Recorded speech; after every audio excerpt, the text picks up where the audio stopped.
স্বাগত। নিউজ 24 দুপুর 12টার সংবাদের সাথে আছি আমি আরিফা হোসেন। শুরুতেই মার্কিন নির্বাচন প্রসঙ্গ। মার্কিন নির্বাচনকে ঘিরে টান টান উত্তেজনা বিরাজ করছে। এখনো প্রকাশ হয়নি মার্কিন প্রেসিডেন্ট নির্বাচনের আনুষ্ঠানিক ফলাফল, তবে প্রতিদ্বন্দ্বী রিপাবলিকান প্রার্থী ডোনাল্ড ট্রাম্পের চেয়ে অনেকটাই এগিয়ে রয়েছেন ডেমোক্রেটিক প্রার্থী জো বাইডেন। জয়ের জন্য নির্ধারিত 270 ইলেকটোরাল ভোটের মধ্যে এখন পর্যন্ত বাইডেন পেয়েছেন 264টি ভোট, অন্যদিকে ট্রাম্প পেয়েছেন 214টি। ব্যাটল গ্রাউন্ড নেভাডায় 6টি ভোট পেলেই ম্যাজিক স্কোর ছুঁয়ে ফেলবেন বাইডেন। তবে এরই মধ্যে 4টি অঙ্গরাজ্যে ভোটে কারচুপির অভিযোগ তুলে আদালতে মামলা করেছেন ট্রাম্প শিবির। নিবির আমিনের ডেস্ক রিপোর্ট।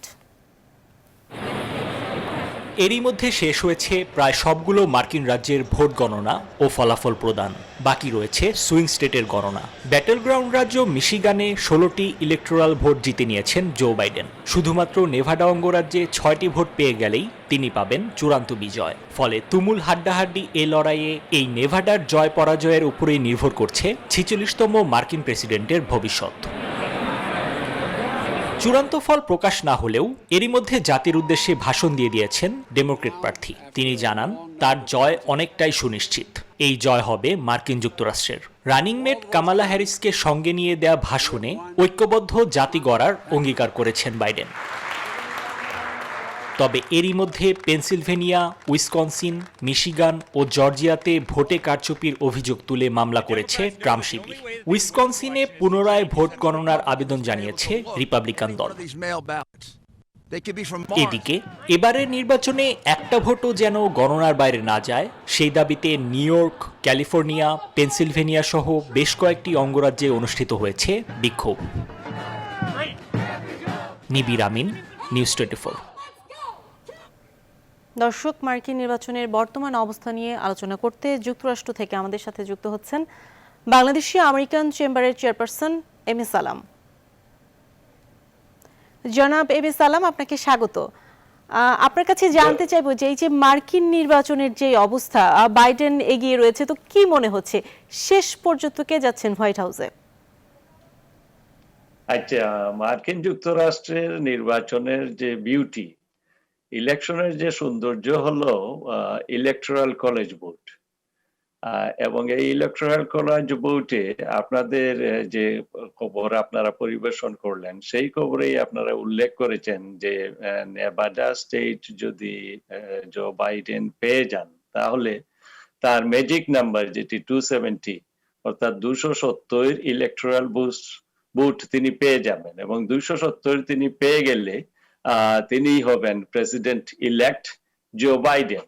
এবং ইতিমধ্যে তিনি যে জাতির উদ্দেশ্যে যে ভাষণ দিয়েছেন, সেখানে তিনি ধৈর্য ধারণ করার অঙ্গীকার ব্যক্ত করেছেন এবং মার্কিনীদেরকে ঐক্যবদ্ধ হওয়ার একটি আহ্বান জানিয়েছেন। কারণ ডোনাল্ড ট্রাম্প বিগত 4 বছরে মার্কিন যুক্তরাষ্ট্রে চরম বিভাজন সৃষ্টি করেছেন। রেড স্টেট, ব্লু স্টেটের মধ্যে একটি চরম বিভাজন সৃষ্টি করেছেন মানুষের মধ্যে, অর্থাৎ তার হোয়াইট সুপ্রিমেসিকে তিনি যে মনোভাব পোষণ করেন এবং প্রকাশ্যে তিনি যে কথাগুলো বলে থাকেন সাধারণত, এমনকি সংবাদ মাধ্যম, গণমাধ্যম কর্মীদেরকেও তিনি যাচ্ছে তাই কথা বলে যান। এই কারণে মার্কিন যুক্তরাষ্ট্রের সাধারণ জনগণ, সাধারণ মানুষ তার উপর বীতশ্রদ্ধ। কারণ তার যে চলন বলন বা আচার আচরণ, সেটি প্রেসিডেন্সিয়াল না। এতে করে মার্কিন যুক্তরাষ্ট্রের ইমেজ দেশে বিদেশে সর্বত্রই ক্ষুণ্ণ হয়েছে। এই বিভাজনটি কাটিয়ে ওঠার জন্যই জো বাইডেন সবাইকে ঐক্যবদ্ধ হওয়ার এবং পরস্পরের প্রতি শ্রদ্ধাশীল হওয়ার আবেদন জানিয়েছেন। জো বাইডেনের বক্তব্যের আরেকটি বিশেষ দিক হলো, তিনি আমার কাছে মনে হয়েছে যে তিনি he was talking as like as commander in chief of country. অর্থাৎ তিনি স্পষ্ট ভাষায় একটি চ্যালেঞ্জ ছুড়ে দিয়েছেন, অর্থাৎ মার্কিন যুক্তরাষ্ট্রের গণতন্ত্র কেউ কেড়ে নিতে পারবে না এবং কেউ কেড়ে নেওয়ার চেষ্টা করা হলে সেটি মার্কিন জনগণকে সঙ্গে নিয়েই তারা প্রতিহত করবেন, এমন একটি চ্যালেঞ্জও তিনি ছুড়ে দিয়েছেন। এবং এটাই মার্কিন জনগণ প্রত্যাশা করে, যে কমান্ডার ইন চিফের কাছ থেকে এই ভাষাটাই মার্কিন জনগণ প্রত্যাশা করে। এবং তিনি যে ভাষায় সবাইকে ঐক্যবদ্ধ হওয়ার আহ্বান জানিয়েছেন, সেটাই মার্কিন জনগণ প্রত্যাশা করে। নট অনলি দ্যাট, দেখুন এই ডোনাল্ড ট্রাম্পের কারণে আন্তর্জাতিক অঙ্গনে মার্কিন যুক্তরাষ্ট্রের ইমেজ ভীষণভাবে ক্ষুণ্ণ হয়েছে। তার এই যে ইউনাইটেড নেশনস থেকে ফান্ডিং কেটে দেয়া, ওয়ার্ল্ড হেলথ অর্গানাইজেশন থেকে ফান্ডিং কেটে দেয়া, এবং বিশেষ করে ক্লাইমেট চেঞ্জ প্যারিস অ্যাকর্ড থেকে তার ফান্ডিং কেটে দেয়া, অর্থাৎ মানবতাবাদী মানুষের যে শেষ আশ্রয়স্থল, এই সমস্ত মানবতাবাদী বিশ্ব সংস্থাগুলোর থেকে আমেরিকাকে যে আইসোলেটেড করে নেয়ার কারণে গোটা বিশ্বব্যাপী তার তিনি একজন অপছন্দনীয় ব্যক্তিতে পরিণত হয়েছেন। যদিও তিনি একদিকে বলছেন আমেরিকা ফার্স্ট, অর্থাৎ আমি বাইরের জগৎ নিয়ে ভাববো না, আমেরিকাকেই প্রাধান্য দিব, কিন্তু তিনি ভিতরে তো খুব বেশি বিভাজন তৈরি করেছেন, এই ডিভিশন তিনি ভিতরে তৈরি করেছেন। তারপরেও তিনি বিশ্বসভায়, আপনারা দেখুন, হয়তো বা আপনাদের সেই হিসাবটি মনেও আছে, যখন বারাক ওবামা মার্কিন যুক্তরাষ্ট্রের প্রেসিডেন্ট ছিলেন, তখন বিশ্বব্যাপী তার অ্যাকসেপ্টেবল রেট ছিল অ্যাবাভ 60%, ইন্ডিয়া ছাড়া। কিন্তু ডোনাল্ড ট্রাম্পের অ্যাকসেপ্টেবল রেট বিলো 25%। এটাই একটি ভয়াবহ ইঙ্গিত গ্রহণ করে, এবং মার্কিন যুক্তরাষ্ট্র একটি শীর্ষ দেশ, এই শীর্ষ দেশ যখন তার অর্থনীতি ভালো থাকবে, তার অর্থনীতির বিকাশ ঘটবে, সকলের সঙ্গে সুসম্পর্ক বজায় রেখে যখন তার অর্থনীতি পরিচালিত করবে, তখন বিশ্বের মানবতাবাদী মানুষেরা উপকৃত হবে। দেখুন, তিনি বিভিন্ন দেশের সঙ্গে তার সম্পর্ক এতটাই খারাপ করে নিয়েছেন যে মার্কিন যুক্তরাষ্ট্র এখন বলতে গেলে বন্ধুহীন হয়ে পড়েছে। জো বাইডেনের ইলেকটেড, জানতে চাই যে এই যে ফলাফল নিয়ে এরই মধ্যে ট্রাম্প কিন্তু আদালতে গেছেন যে 4টি অঙ্গরাজ্যে ভোট কারচুপি হয়েছে এই অভিযোগ নিয়ে, তো এই আইনি প্রক্রিয়া শেষে চূড়ান্ত ফল পেতে কত সময় লাগতে পারে, কি মনে হচ্ছে? আমি আপনাকে বলি, তিনি যে প্রেসিডেন্ট হিসাবে তিনি গত রাতে 2টোর সময় যে বক্তব্য রেখেছেন জাতির উদ্দেশ্যে, সেখানে তিনি নিজেকে বিজয়ী বলে ঘোষণা করেছেন। That is totally illegitimate. এবং তিনি বিজয়ী হয়েও তিনি ঘোষণা করলেন যে যাতে প্রত্যেকটি ভোট গণনা যাতে বন্ধ করা হয়। তিনি সুপ্রিম কোর্টের প্রতি শরণাপন্ন হয়েছেন যে ভোট গণনা বন্ধ করার জন্য, না হলে ফ্রড হবে বলে তিনি এই আশঙ্কা ব্যক্ত করছেন। কারচুপি হয়েছে বলে তিনি এখনো বলেন নাই, বলছেন যে কারচুপির, ভোট ফ্রডের আশঙ্কা তিনি ব্যক্ত করেছেন, এবং ভোট গণনা বন্ধ করার জন্য তিনি সুপ্রিম কোর্টের দ্বারস্থ হয়েছেন, যেটি মার্কিন ইতিহাসে, এটি 250 বছরের ইতিহাসে ঐতিহ্যের দিক থেকে একটি মার্কিন যুক্তরাষ্ট্রের ইমেজের জন্য একটি বড় ধরনের আঘাত বলে বিশেষজ্ঞরা মনে করছেন। আপনি জানতে চাচ্ছেন যে এরপরে এই চূড়ান্ত ফলাফল পেতে আরো কয়েকটা দিন আমাদের সবাইকে অপেক্ষা করতে হবে, কারণ প্যান্ডামিকের কারণে এবারকার যে ভোট গ্রহণ প্রক্রিয়াটি, সেই প্রক্রিয়াটি অনেকটা জটিল ছিল, কারণ মেইলিং ব্যালট। এবার কিন্তু অনেক লোকজন, ভোটাররা ভোট কেন্দ্রে না গিয়ে ভোট দেওয়ার চাইতে মেইলিং ভোটের প্রতি অনেকটা অনুরক্ত ছিলেন, এবং আর্লি ভোটে প্রতিও তারা অনেকটা অনুরক্ত ছিলেন, কারণ ওই প্যান্ডামিকের কারণে, এই করোনা ভাইরাসের কারণে। সুতরাং এটি সব ভোটগুলো কাউন্ট করতে গেলে, এবং জো বাইডেন যেটি বলেছেন যে এভরি ভোট মাস্ট কাউন্ট, অর্থাৎ তিনি বলেন নাই যে সব ভোট কাস্ট হলে আমি বিজয়ী হব, এমনটি বলেন নাই, কারণ তিনি একজন পরিপক্ক রাজনীতিবিদ, তার 47 বছরের একটি বর্ণাঢ্য রাজনৈতিক জীবন রয়েছে। পক্ষান্তরে ডোনাল্ড ট্রাম্প নিজেকে ইলিজিটিমেটলি তিনি বিজয়ী ঘোষণা করছেন, এবং তিনি কোর্টের দ্বারস্থ হয়েছেন। এবং আমি মনে করি যে প্রেসিডেন্ট ট্রাম্প কোর্টের দ্বারস্থ হওয়াটাও মার্কিন ইতিহাসে একটি মারাত্মক প্রতিক্রিয়া সৃষ্টি করবে, কারণ it is really not acceptable in the Democratic society in the United states. কারণ মার্কিন যুক্তরাষ্ট্রের ডেমোক্রেটিক ভ্যালু অনেক বেশি শক্তিশালী, এবং আমেরিকান যে ডেমোক্রেসি, হিউম্যান রাইট। জনাব এম এ সালাম, আপনাকে থামাতে হচ্ছে। অনেক ধন্যবাদ আমাদের সঙ্গে যুক্ত হওয়ার জন্য। চূড়ান্ত ফলাফলের খুব কাছাকাছি এসে যেন থমকে গেছে মার্কিন প্রেসিডেন্ট নির্বাচনের জয় পরাজয় নির্ধারকের কাঁটা, যে কারণে ট্রাম্প বাইডেন কারো জয়ের দড়ি অল্পের জন্য তীরে ভেড়ানো যাচ্ছে না। স্পষ্ট হচ্ছে না কে হচ্ছেন 46তম মার্কিন প্রেসিডেন্ট। তাই এ নিয়ে তৈরি হয়েছে আইনি লড়াইয়ের সম্ভাবনা, যেখানে রিপাবলিকান ও ডেমোক্রেটিক দুই দলের আইনজীবীরা তৈরি বলে জানা গেছে। আসমা তলির ডেস্ক রিপোর্ট।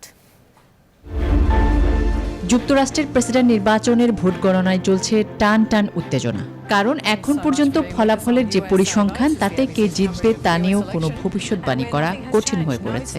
ভোট শতাংশের বিচারে ধারণা করা হয়েছিল ডেমোক্রেটিক দলের প্রার্থী জো বাইডেন এগিয়ে থাকবেন। তবে দেশজুড়ে ভোট শতাংশে অনেক এগিয়ে থাকার চেয়ে বরং কম ব্যবধানে এক একটি রাজ্য জয় করে ইলেকটোরাল ভোটের সংখ্যাটা বড় করাই মার্কিন নির্বাচনে বেশি গুরুত্বপূর্ণ। এর জন্য ফলাফল প্রকাশে বাকি কয়েকটি সুইং স্টেটগুলোর দিকেই নজর সবার। এইসব অঙ্গরাজ্যে ফলাফল প্রকাশ আরও কয়েকদিন পর্যন্ত গড়াতে পারে, কারণ মেইল বা ডাকযোগে আসা ভোট গণনায় কিছুটা সময় লাগতে পারে। সময় লাগলেও নির্বাচনী ফল কেমন হবে তা নিয়ে চলছে চুলছেড়া বিশ্লেষণ। যেই জিতুক, জয়ের ব্যবধান যে খুব বেশি হবে না তা আঁচ করা যাচ্ছে সহজেই। ফলাফলের পার্থক্য যদি নগণ্য বা এক হয়ে যায়, তাতেও অবাক হবার কিছু থাকবে না বলে মনে করছেন বিশ্লেষকরা। আর তাহলে কাকে কিভাবে জয়ী ঘোষণা করা হবে সে বিষয়টিও চলে আসছে। প্রেসিডেন্ট নির্বাচিত হওয়ার জন্য প্রয়োজনীয় 270টি ইলেকটোরাল কলেজ ভোট যদি কোনো প্রার্থী না পায়, তাহলে সংবিধানের দ্বাদশ সংশোধনী অনুযায়ী হাউস অব রিপ্রেজেন্টেটিভস বা প্রতিনিধি পরিষদ প্রেসিডেন্ট নির্বাচন করবে, আর ভাইস প্রেসিডেন্ট বাছাই করবে পার্লামেন্টের উচ্চ কক্ষ বা সিনেট। যুক্তরাষ্ট্রের ইতিহাসে 1824 সালে একবার এককভাবে 270টি ইলেকটোরাল ভোট পেতে ব্যর্থ হয়েছিলেন প্রার্থীরা। সে সময় ইলেকটোরাল ভোটগুলো 4 জন প্রার্থীর মধ্যে ভাগ হয়ে গেছিল। তবে উভয় দলই যুক্তরাষ্ট্রের সর্বোচ্চ আদালতে যাওয়ার প্রস্তুতি নিয়ে রেখেছেন। এরই মধ্যে রিপাবলিকান ও ডেমোক্রেটিক দল বেশ কয়েকজন আইনজীবী ঠিক করে রেখেছেন। স্ট্যানফোর্ড MIT হেলদি ইলেকশন প্রজেক্টের তথ্য বলছে, এরই মধ্যে নির্বাচন বিষয়ে কয়েকশোটি মামলা দায়ের করা হয়েছে, আর এগুলো করা হয়েছে রিপাবলিকান ও ডেমোক্রেট দু দলের পক্ষ থেকেই। আসমা তুলি, নিউজ 24। 3 নভেম্বরের নির্বাচনে শুধু প্রেসিডেন্ট ও ভাইস প্রেসিডেন্ট নির্বাচিত হচ্ছেন না, তাদের সাথে ব্যালটে অঙ্গরাজ্যগুলোর বিভিন্ন পদে লড়েছেন বাংলাদেশি বংশোদ্ভূত 4 প্রতিনিধি। এরই মধ্যে জয় পেয়েছেন নিউ হ্যাম্পশায়ার অঙ্গরাজ্য থেকে আবুল বিখান ও Georgia state senator Sheikh Rahman. এছাড়া পেনসিলভেনিয়া অঙ্গরাজ্যে অডিটর জেনারেল পদপ্রার্থী ডক্টর নিনা আহমেদও জয়ের পথে রয়েছেন বলে জানা গেছে। বিস্তারিত জানাচ্ছেন চন্দ্রানী চন্দ্রা। যুক্তরাষ্ট্রের 59তম নির্বাচনে বাংলাদেশি বংশোদ্ভূত 4 প্রতিনিধি ও প্রতিদ্বন্দ্বিতাও করছেন। এর মধ্যে নিউ হ্যাম্পশায়ারের অঙ্গরাজ থেকে বিপুল ভোটের ব্যবধানে হাউস অব রিপ্রেজেন্টেটিভ নির্বাচিত হয়েছেন আবুল বিখান। এ নিয়ে টানা 4 বার নির্বাচিত হলেন পিরোজপুরের সন্তান এই রিপাবলিকান নেতা।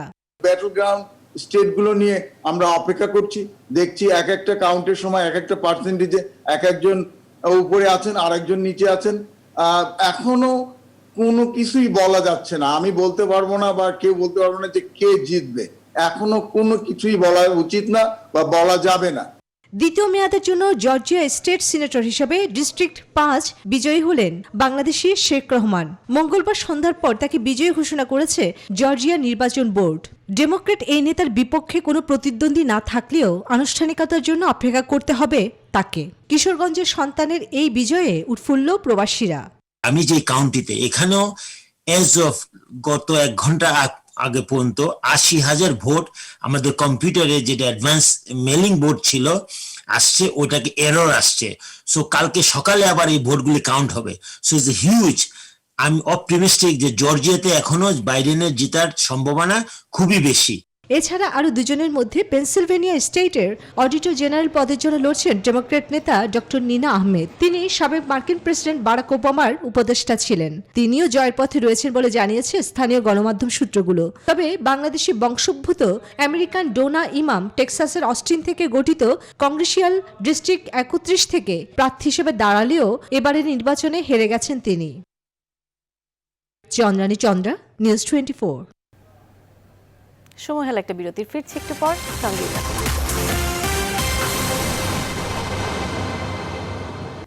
আরো একবার স্বাগত, দেখছেন নিউজ 24।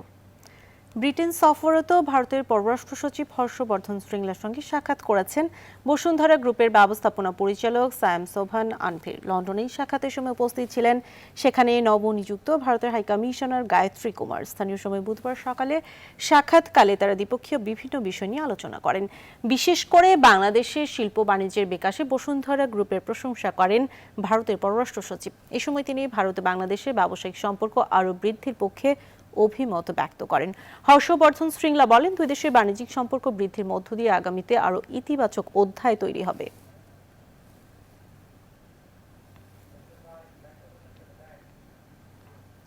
রাজধানীর যাত্রাবাড়ির মাতোয়াইল এলাকায় বৈদ্যুতিক নকল তারের কারখানায় অভিযান চালিয়েছে র্যাবের ভ্রাম্যমাণ আদালত। বিআরবি কাবল সহ নামকরা বিভিন্ন কোম্পানির নকল বৈদ্যুতিক কাবল তৈরি করে আসছিল কারখানাটি।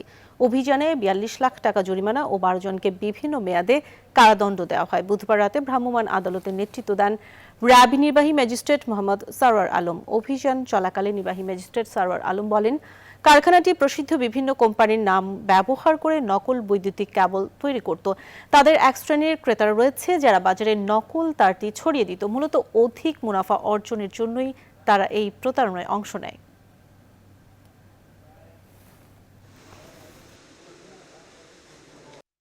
পাওয়ার কেবল যেগুলো রয়েছে, যেগুলো হেভি ইন্ডাস্ট্রিতে ব্যবহার করা হয়, সেই সমস্ত তারগুলি তারা এখানে নকল করে এই নবাবপুর সহ সারা বাংলাদেশের বিভিন্ন জায়গায় তারা সরবরাহ করছে। এবং এই ধরনের নকল বৈদ্যুতিক তার ব্যবহার করার কারণেই কিন্তু আসলে বিভিন্ন ফ্যাক্টরিগুলোতে অগ্নিকাণ্ডের মতো ঘটনা ঘটছে। এতে করে মানুষের জীবন এবং সম্পত্তি কিন্তু মারাত্মক ক্ষতির সম্মুখীন হচ্ছে। আমরা এই ধরনের অপরাধকে বন্ধ করতে চাই। মানুষের জীবন এবং সম্পত্তি নিরাপত্তার স্বার্থে আমাদের অভিযান অব্যাহত থাকবে। চট্টগ্রাম মেডিকেল কলেজ হাসপাতালের একটি পরিত্যক্ত স্টোর রুমে ফেলে রাখা হয়েছে বিপুল পরিমাণ রাসায়নিক পদার্থ। প্রায় ৪৩ বছর ধরে কক্ষটিতে অ্যাসিড ও রিয়েজেন্ট সহ বিপজ্জনক দাহ্য পদার্থ পড়ে থাকলেও অপসারণের কোনো উদ্যোগ নেই কলেজ কর্তৃপক্ষের। হাসপাতালের মতো স্পর্শকাতর এলাকায় রাসায়নিকের এমন মজুদকে জননিরাপত্তার জন্য হুমকি হিসেবে দেখছেন বিশ্লেষকরা। নয়ন বুড়াজয়ের তথ্য ছবিতে ডেস্ক রিপোর্ট। ১৯৫৭ সালে দোতলা একটি ভবনে ফার্মাকোলজি সহ কয়েকটি বিভাগ নিয়ে যাত্রা শুরু হয় চট্টগ্রাম মেডিকেল কলেজ হাসপাতালের। ভবনটি ব্যবহারের অনুপযোগী হয়ে পড়ায় সম্প্রতি সবগুলো বিভাগ নতুন ১০তলা ভবনে স্থানান্তর করা হয়েছে। পুরাতন ভবনটির এই স্টোর রুমটিকে ঘিরে আতঙ্কের শেষ নেই। কথিত আছে রুমটি প্রায় ৪৩ বছর ধরে তালাবদ্ধ। সুনির্দিষ্ট তথ্য না থাকলেও ধারণা করা হচ্ছে এখানে মজুদ আছে অ্যাসিড, অ্যালকেলি ও রিএজেন্ট সহ বিপুল পরিমাণ রাসায়নিক পদার্থ। এগুলো ফার্মাকোলজি বিভাগের ল্যাবরেটরিতে ব্যবহারের জন্য কলেজের জন্মলগ্নে কেনা হয়েছিল। একটা পুরনো আমাদের মোটামুটি অ্যাবান্ডেন্ট একটা বিল্ডিং এর মধ্যে কিছু কেমিক্যালস আছে, যে ওই ভাঙা পুরনো বিল্ডিংটার মধ্যে এই বিষয়টা উঠে এসছে যে এখানে কিছু কেমিক্যালস আছে। এসব রাসায়নিক পদার্থ বিপজ্জনক বললেও অপসারণের বিষয়ে কোনো উদ্যোগের কথা জানাতে পারেননি পরিচালক। এটা কেমিক্যালস জানেননি, বাংলাদেশে তো এরকম অনেক ঘটনা আছে। নিমতলির ঘটনা আমরা সবাই জানি, কেমিক্যালস থেকে বাস্টে কত মানুষ মারা গেল। এরকম অনেক কিছু হতে পারে। এটা আনপ্রেডিক্টেবল, এটা প্রেডিক্ট করা সম্ভব না যে কত বড় ডেঞ্জারাস কিছু হতে পারে। আর দীর্ঘদিনেও এসব দাহ্য পদার্থের বিষয়ে কোনো সুরাহা না হওয়ায় ক্ষোভ প্রকাশ করেছেন নগরবিদরা। হাসপাতাল মানে হচ্ছে বিশাল মানুষের একটা সমাগম স্থল, এটিকে অনিরাপদ রাখার কোনো সুযোগ নেই। এটি যখনই নজরে এসেছে কর্তৃপক্ষ দ্রুততার সাথে এটি ব্যবস্থা নিতে হবে। হাসপাতাল এলাকায় জননিরাপত্তার প্রশ্নে দ্রুতই এসব রাসায়নিকের ব্যাপারে সিদ্ধান্ত নেবে কলেজ কর্তৃপক্ষ, এমনটাই প্রত্যাশা সংশ্লিষ্টদের। Desk report, news 24। ভালোবাসার পরীক্ষা দিতে গিয়ে আগুনে ঝলসে জীবন দিতে হলো যশোরের ঝিকরগাছা উপজেলার কাউরিয়া ঋষিপাড়ার অন্তঃসত্ত্বা পুতুল রানী দাসকে। স্বজনদের অভিযোগ, চোখের সামনে আত্মহত্যের চেষ্টা করলেও স্ত্রীকে রক্ষার ন্যূনতম চেষ্টাও করেনি স্বামী প্রদীপ। এ ঘটনায় মামলা প্রক্রিয়াধীন রয়েছে। অভিযুক্ত প্রদীপকে আটক করেছে পুলিশ। রিপন হোসেনের তথ্য ছবিতে ডেস্ক রিপোর্ট। প্রতিবেশী টিউবওয়েলে যাওয়া নিয়ে ঝগড়া হওয়ায় পুতুলকে সেখানে যেতে নিষেধ করেছিলেন স্বামী প্রদীপ, কিন্তু পুতুল রাজি না হওয়ায় তাকে ভালোবাসার পরীক্ষা দিতে গায়ে কেরোসিন ঢেলে আগুন দেওয়ার কথা বলে প্রদীপ। প্রমাণ দিতে নিজের শরীরে আগুন ধরিয়ে দেয় পুতুল। অভিযোগ উঠেছে, পুতুল গায়ে আগুন দিলেও তা নীরবে দাঁড়িয়ে দেখছিলেন প্রদীপ। মঙ্গলবার রাতে প্রদীপ ও পুতুলের ঝগড়া শুনে ছুটে আসেন প্রতিবেশীরা। অগ্নিদগ্ধ অবস্থায় দুইজনকে উদ্ধার করে প্রথমে ঝিকরগাছা স্বাস্থ্য কমপ্লেক্সে, পরে যশোর জেনারেল হাসপাতালে ভর্তি করেন। উন্নত চিকিৎসার জন্য ঢাকায় নেয়ার পথে মৃত্যু হয় পুতুলের। ঝগড়া গন্ডগোল হয়েছিল তাই, আর ওনাদের প্রত্যেক দিনই গন্ডগোল চলে। তাই তুলে তো দরজা খুললাম, ভেঙে ফেলালাম, ও খাটে বসতে লেপে পারে এরকম করে বাতাস যে ওর গা হাত দিয়ে বসছে, তার আগে খাটে পরে বসেছিল। অভিযোগ অস্বীকার করে প্রদীপ ও তার পরিবারের সদস্যরা বলছেন, রাগের বশে আত্মহত্যা করেছে পুতুল। তাকে রক্ষা করতে গিয়ে প্রদীপও দগ্ধ হয়েছে। মানে আমি বসি রয়েছি, সে দেখলাম ওই পাশে গেল, মানে কিরাসিনটাও যে কখন দিয়েছে নিজের গায়ে আমি এটাও মনে করেন খেয়াল করিনি সেরকম। ওই একটা ঠোকা দিলে মনে করেন ধরে উঠেছে, আর আমি যেই ঠেকা, লোকজন যেটা বলছে সেটা মিথ্যে কথা, আমি ওরে পুরাইনি। জিজ্ঞাসাবাদের জন্য হাসপাতালে চিকিৎসাধীন প্রদীপকে আটক করেছে পুলিশ। প্রাথমিকভাবে আমরা ঘটনাস্থল পরিদর্শন করেছি এবং যারা প্রত্যক্ষদর্শী ছিল তাদেরকে আমরা স্টেটমেন্টগুলো সংগ্রহ করেছি এবং এই ঘটনায় যে মূলত আসামি যার বিরুদ্ধে অভিযোগটা উঠছে সেই প্রদীপকে আমরা ইতিমধ্যে পুলিশ হেফাজতে নিয়েছি। পরবর্তী যে আইনি কার্যক্রমগুলো আছে, মামলা রুজু, সেটার প্রক্রিয়াধীন আছে। 1 বছর হলো বিয়ে হয় পুতুল ও প্রদীপ দম্পতির। Desk report, news 24। নৌবাহিনীর নতুন 5টি যুদ্ধজাহাজ কমিশনিং অনুষ্ঠানে কথা বলছেন প্রধানমন্ত্রী শেখ হাসিনা। আমরা সরাসরি সেখানে যুক্ত হচ্ছি।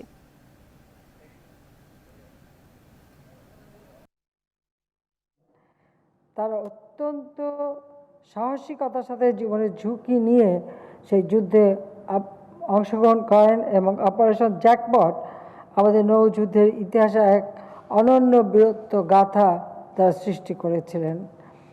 আমি সকলকে শ্রদ্ধার সাথে স্মরণ করছি।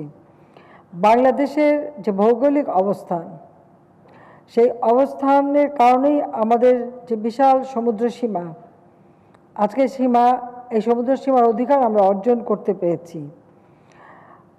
আমাদের একে তো নদীমাতৃক দেশ, অপরদিকে এই বিশাল সমুদ্র সীমা আমাদের রক্ষা করা এবং দেশের স্বাধীনতা সার্বভৌমত্ব রক্ষা করা জাতির পিতার নিজেরই একটা স্বপ্ন ছিল। এমনকি সে পাকিস্তান আমলেও তিনি যখন 6 দফা দাবি পেশ করেছিলেন, সেই দাবিতেও নৌবাহিনীর ঘাঁটি বাংলাদেশে হবে, এই ভূখণ্ড হবে, এটাও তার দাবি ছিল।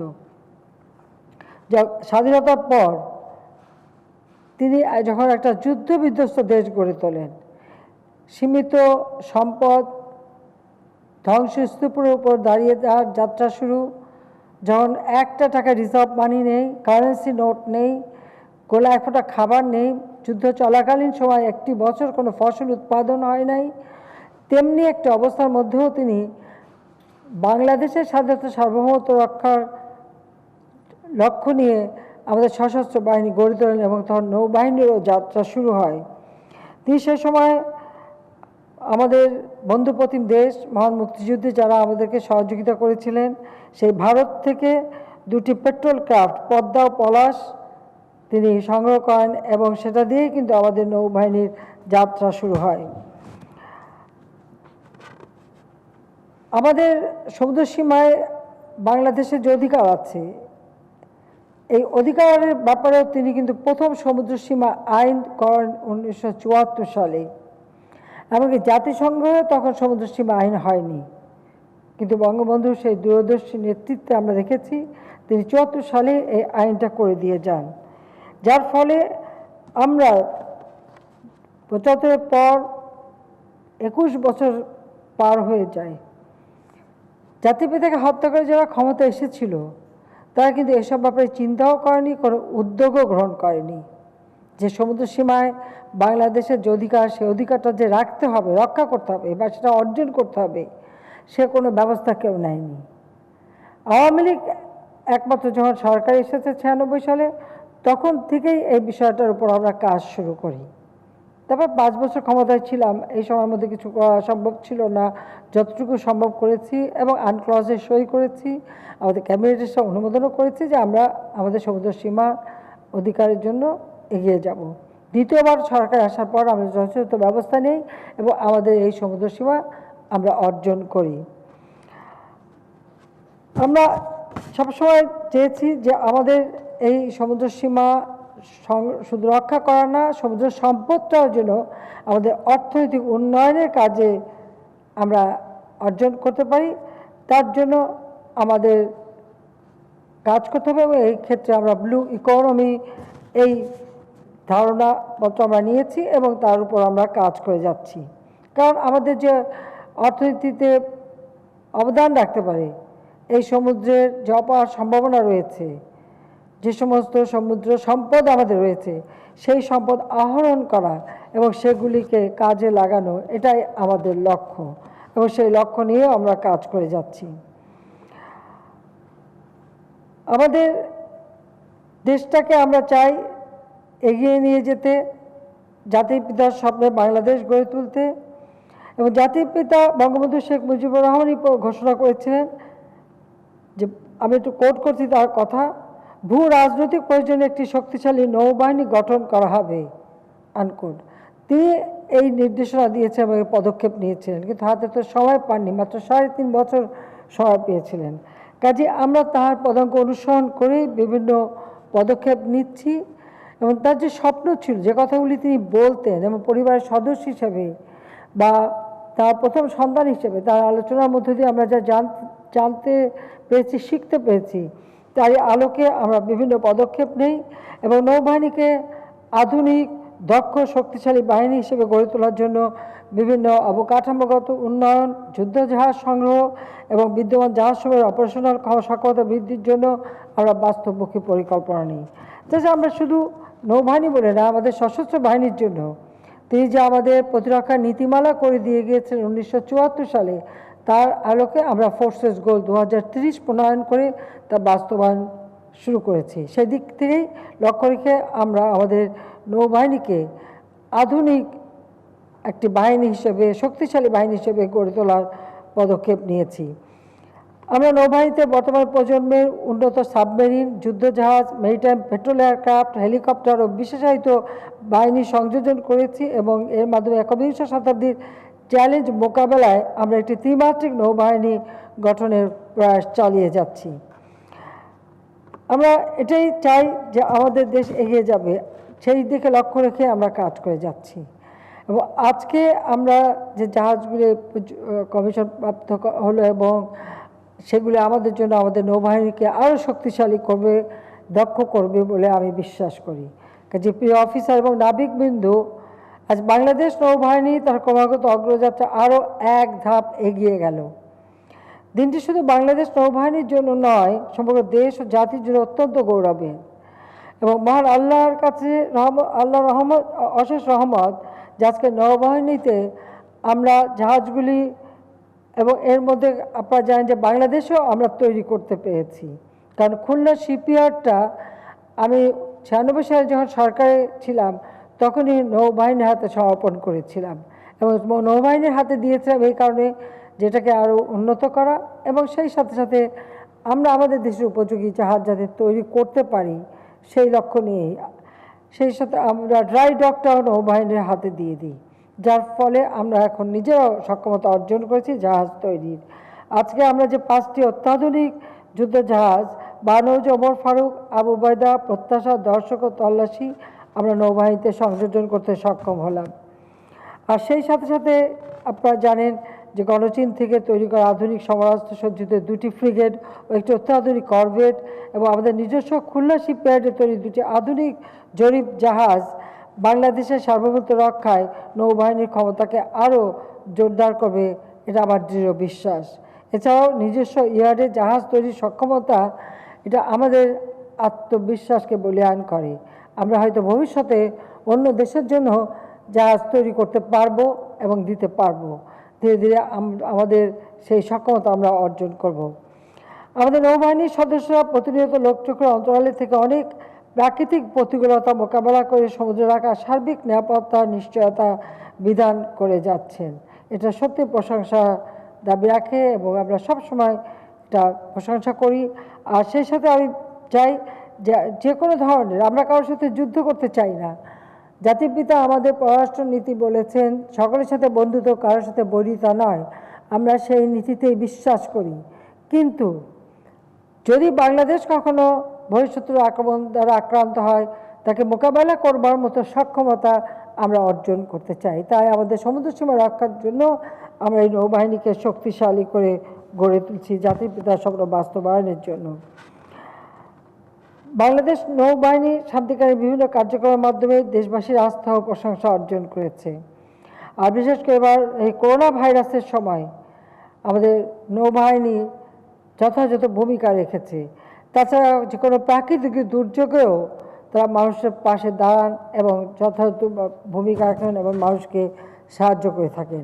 সেজন্য সবাইকে আমি আন্তরিক ধন্যবাদ জানাচ্ছি। প্রিয় অফিসার এবং নাবিকবৃন্দ, আমাদের সুশৃঙ্খল সশস্ত্র বাহিনী দেশের সীমানা ছাড়িয়ে আজ আন্তর্জাতিক পরিমণ্ডলেও বিপুলভাবে প্রশংসিত পেশাদার একটি বাহিনী। গত 2010 সাল হতে ভূমধ্যসাগরীয় জাতিসংঘ শান্তিরক্ষা মিশনের অংশ হিসেবে আমাদের যুদ্ধ জাহাজ সার্বক্ষণিকভাবে অংশগ্রহণ করছে। এই বছর আগস্ট মাসে আমরা সেখানে পাঠিয়েছি আমাদের অত্যাধুনিক প্রযুক্তির একটি করভেট নৌযা সংগ্রাম, যা বহির্বিশ্বে আমাদের ভাবমূর্তিকে উজ্জ্বল করছে। এছাড়া দক্ষিণ সুদানেও বাংলাদেশ নৌবাহিনীর কন্টিনজেন্ট অত্যন্ত দক্ষতার সাথে দায়িত্ব পালন করে যাচ্ছে। শান্তিরক্ষা মিশন ছাড়াও এ বাহিনী নিয়মিত বহুজাতীয় এক্সারসাইজ, বঙ্গোপসাগরে কোঅর্ডিনেটেড পেট্রোল এবং কূটনৈতিক সফরের মাধ্যমে বাংলাদেশের ম্যারিটাইম সিকিউরিটিকে সুসংহত করে চলছে। সেই সাথে যেমন মালদ্বীপে তাদের সুপেয় পানির অভাব হয়েছিল, আমরা আমাদের নৌবাহিনীর জাহাজ দিয়ে তাদের জন্য সুপেয় পানি আমরা সেখানে পাঠাই এবং তাদের সহযোগিতা করি। গণভবনে প্রধানমন্ত্রী শেখ হাসিনা বক্তব্য রাখছিলেন, আমরা সেখানে সরাসরি যুক্ত ছিলাম। নিচ্ছে একটি বিরতি, ফিরছে একটু পর, সঙ্গেই থাকুন।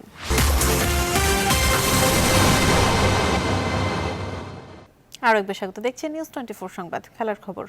1 বছরের নিষেধাজ্ঞা কাটিয়ে মাঠের লড়াই শুরু করতে না পারলেও ওয়ানডে ফরম্যাটে অলরাউন্ডার র্যাঙ্কিংয়ে শীর্ষস্থান দখলে নিলেন সাকিব আল হাসান। পাকিস্তান জিম্বাবুয়ে সিরিজের পর নয়া র্যাঙ্কিং প্রকাশ করে আইসিসি, যেখানে সবার উপরে দেশের পোস্টার বয়। 1 বছর ক্রিকেট থেকে ছিলেন বড্ড দূরে, জুয়ারির প্রস্তাব আড়াল করে দিতে হয়েছে চরম খেসারত। আইসিসির নিষেধাজ্ঞায় নায়ক থেকে বনেছেন খলনায়ক। অন্ধকারের দিনগুলো কাটিয়ে ফেরেন সাকিব আল হাসান। যখন ফিরলেন, ফেরাটা রাজার মতো করেই দখলে নিলেন হারানো আসন। আইসিসির ওয়ানডে অলরাউন্ড র্যাঙ্কিংয়ের শীর্ষ স্থানে সাকিব আল হাসান। নিয়ম অনুযায়ী প্রতিটি ওয়ানডে না খেলার জন্য কাটা পড়ে রেটিং পয়েন্টের 0.5%।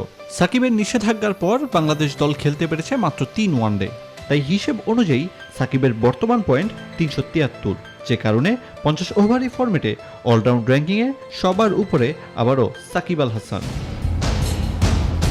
এদিকে টেস্টে সাকিবের পয়েন্ট ছিল 397। প্রতি ম্যাচ মিসে কাটা পড়ে সর্বমোট রেটিং পয়েন্টের 1%, অর্থাৎ 4 টেস্ট না খেলতে পারায় হারাবেন 16 পয়েন্ট। আইসিসির পরবর্তী টেস্ট র্যাঙ্কিংয়ে পয়েন্ট দাঁড়াবে 381। এতে সাদা পোশাকের ফরম্যাটে 4 নম্বরে ফিরবেন সাকিব আল হাসান। সাধারণত প্রতি টেস্ট কিংবা ওয়ানডে বা টি-20 সিরিজ শেষ হওয়ার 12 ঘন্টার ভেতর র্যাঙ্কিং আপডেট করে আইসিসি। আরিফুল ইসলাম, নিউজ 24। এখন এই পর্যন্তই। এতক্ষণ সাথে থাকার জন্য ধন্যবাদ সবাই।